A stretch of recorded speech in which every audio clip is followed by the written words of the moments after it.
Wow. This is Diane Miller. You're currently watching the Just Kidding Around show. Thank you so much for joining us. This week, we have some very special guests. Of course, all of our guests are very special, but this week, we have some first-time guests, and I am sitting with Dave, and it's Trout, is that right? And Carl Black. And could you please tell us what you call these instruments that you were just playing? Well, some people call them Tibetan singing bowls, but actually a better name would be Himalayan singing bowls, because Tibet, since the communist China took over in 1954, not a lot is known, so there isn't a lot of oral tradition about Tibet, so that's why they call them Himalayan singing bowls, because they were made in Nepal, India, China, Bhutan, and so we know that for certain, and less about Tibet. So. Okay. So they're made in several different countries. Yeah, even Japan and Korea. Oh, is that right? Yes. And then how old are these particular bowls? Well, the bowl on the end over there is from the 16th century. So. Oh my goodness. The bowls range anywhere from the 19th. These are all antique bowls from the 19th to the 16th century. And the reason being is the old bowls had a lot of different metals, and they probably used their bronze, so they used tin and copper, but they also used things like iron, silver, gold, antimony, cobalt, lead. They even used meteorite. Oh my goodness. But nowadays, with the expense of metals, all you're going to get is copper and tin, Okay. So the quality of the sound is so different, Well, and what about these tools that you use to make the sound? Does that make a difference as to what you strike the bowl with? Each tool makes a totally different sound on each bowl. This one is a rimming tool, and this is a striking tool, and this is a rimming tool. So each bowl responds differently to the different tools. Okay. So it depends on how you want to use them. Okay, and this didn't look to me like, that looks like a screwdriver to me. It's a screwdriver handle. Yeah. Okay. Fixed. Interesting. So do you guys experiment with different kinds of, how'd you come up with that Well, one? the bowl players in Los Angeles came up with this, and the reason being, the male tone is the struck tone, the female tone is the rim tone, and there are some bowls that it's hard to get the high out of them. And this, if I was to go around this like that, or go around it like this, it gets a much higher tone. So that's why they developed this. But like Dave said, every mallet produces a different tone, and this is just one of them. You wouldn't believe all the things that people have made to play these bowls with, Yeah. So now, how long have you guys been doing this? How did you ever create this as a hobby, or is there a story behind all that?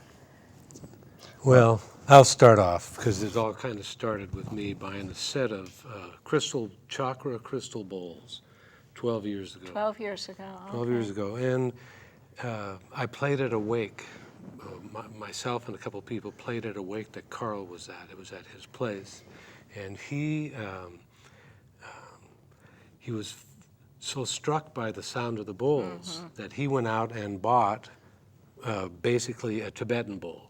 All I introduced him to was the crystal bowls. The crystal bowl. But just the sound Which was are enough. glass. They're crystal, actually, or they're glass? They're actually crystal. Okay. They're ground up crystal, reformed and heated, and they end up having the exact notes. So if they're a C, they're a true C. Oh. If they're a D, they're a true D. So. But these aren't true.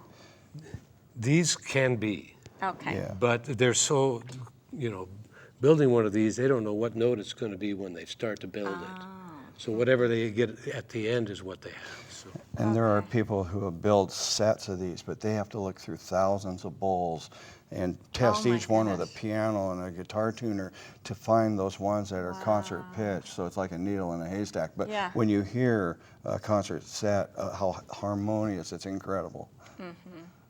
Yeah, and these are all handmade? They're not machine made? Oh, yes, and it takes a long time. It takes 5 people to make that. They start with a blank, and they put it in a little oven, and they do it this old way. They have a guy on a bicycle pumping air into the bellows. Oh, my You know, they're goodness. all barefoot. It's a dirt floor, and they Oh. put it in there, and they bring it out, and they have three guys, and he turns it on edge. They have three guys with sledgehammers hitting it, and this guy's turning it, and then they put it back in and bring it out and shape it more, and then they use files, and then they use a lathe, and it's a long process to make one of these. And then, like Dave said, not till they put it in the water and cool it do they know what it's going to What it's sound gonna like. sound like. And I bet they don't all Oh. turn out, because I own a little tiny bowl. It's nothing like these, but it has a crack in it. The people we buy from, these bowls, they say that they buy the top 0.5% of the singing bowls in the world. I yeah. mean, they've been doing it for 30 years. They go on buying trips, and they're a keen ear, and so Yeah. they pick just the best. Don't feel bad. I have a crack bowl too. I So- do too. We So all the have price crack bowls. sticker was over mine. But now, what happened to these crystal bowls that you used to play? Do you just not play them anymore? I play them at home.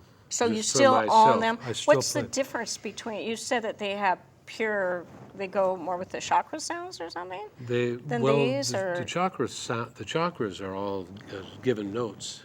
Yeah. And so each bowl, you can have a note corresponding to each chakra, and the bowl corresponds to the note. So, I mean, you could call it a chakra bowl or whatever, but Okay. it's, you know.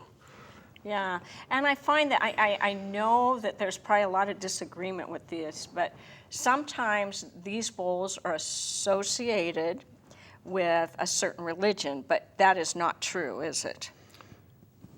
Well, you know, there were like fire cults back around, you know, the 1st century, 5th century, who knew how to make bowls and gongs, and they were probably the ones who first got really good at this. There was a in Tibet called the Bonpo, and then the Buddhists came up into Tibet and spread Buddhism, and then they took the bowls and spread them back to India and stuff, and they spread throughout there. But just the fact that all these countries play them means that universally it was more about the music and what it did, the relaxation, the meditation, and the ritual that all of these people agreed on, and the healing Well, the qualities. thing that strikes me the most about the bowls, I don't know if our viewers can feel this, but the vibration is amazing.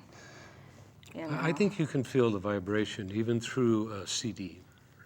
Playing it in your own bedroom, a CD of the bowls, you still get the vibration. It's not as strong as when you're live with the bowl, but it still equally does the same thing, Yeah. which is relaxes you. It takes you out of your mind space. Very meditative. Very meditative. People love them to go to sleep by.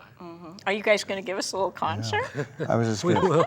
I just want to say one thing. The reason about these bowls are so cool is that each bowl plays 5 notes, at least 5 notes. Thank you for There's a telling us that. predominant note. It's the overtones. So when you have maybe 15 bowls up here, you really got like 75 45, notes. 75, So yeah. that's why they're so attractive, because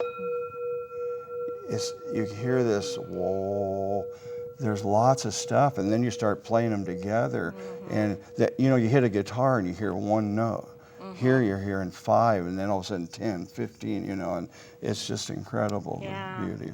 So if our yes. viewers, I'm going to bow out in a minute, so you guys can give us a little concert. But I just, before I leave, I want to ask you, if our viewers are thinking, wow, I've never seen this, or I'd like to get involved, are there any websites that they could maybe go to, or nonprofit groups they could get There's involved a with? website that was formed, I don't know, about 15 years ago called the Circle of Sound, and I think it's a .org.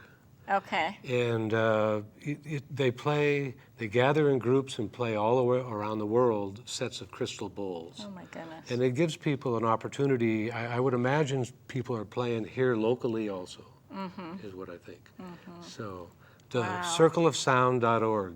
Okay. Well, thank you guys for coming on the show, and I'm sure our viewers want to hear the bowl, so I'm going to leave now. And viewers at home, enjoy. Don't fall asleep.